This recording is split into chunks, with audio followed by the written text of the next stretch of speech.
यहाँ पर हमारी कहानी में एंट्री होती है दोस्तों 22 साल की एक्टिविस्ट उषा मेहता की। अपने कुछ साथियों के साथ मिलकर ये एक ट्रांसमीटर ढूंढ कर लाती हैं और एक अंडरग्राउंड रेडियो स्टेशन शुरू करती हैं। कांग्रेस रेडियो 42.34 की शुरुआत।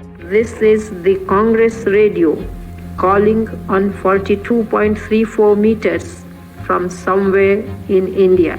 14 अगस्त वो दिन था जब इस अंडरग्राउंड रेडियो स्टेशन की शुरुआत हुई और जो शब्द आपने अभी सुने वो खुद उषा मेहता के थे। इस रेडियो के जरिए ऑल इंडिया कांग्रेस कमेटी के संदेशों को देश के कोने कोने तक पहुंचाया गया और ब्रिटिश राज के प्रोपेगेंडा को टक्कर देने लगे ऐसे अंडरग्राउंड मीडिया चैनल्स। अपनी लोकेशन हिडन रखने के लिए उषा मेहता संदेशों में कहती थी कि this is Congress radio from somewhere in India, लेकिन एक्चुअली में वो बॉम्बे से ही ऑपरेट कर रही थी। ब्रिटिश सरकार को इस रेडियो का सोर्स ढूंढने में करीब 3 महीने का समय लगा, लेकिन तब तक बहुत से लोग ऑलरेडी जागरूक हो चुके थे। धीरे धीरे ऑल इंडिया रेडियो को एंटी इंडिया रेडियो बुलाया जाने लगा जब कांग्रेस रेडियो को जाम करने की कोशिश करी जाने लगी। फाइनली जाकर 12 नवंबर साल 1942 में ब्रिटिश सरकार उषा मेहता को अरेस्ट कर लेती है। उनकी सारी इक्विपमेंट सीज कर ली जाती है और 6 महीने तक जबरदस्त तरीके से इंटरोगेट करने के बावजूद ब्रिटिश के सामने वो अपना मुंह नहीं खोलती। आगे चलकर साल 1969 में जब उनका इंटरव्यू लिया गया तो उन्होंने ये कहा था, जब मीडिया का पूरी तरीके से मुंह बंद कर दिया जाए तो एक ट्रांसमीटर जरूर मदद करता है देश के कोने कोने तक इनकलाब का संदेश पहुंचाने में।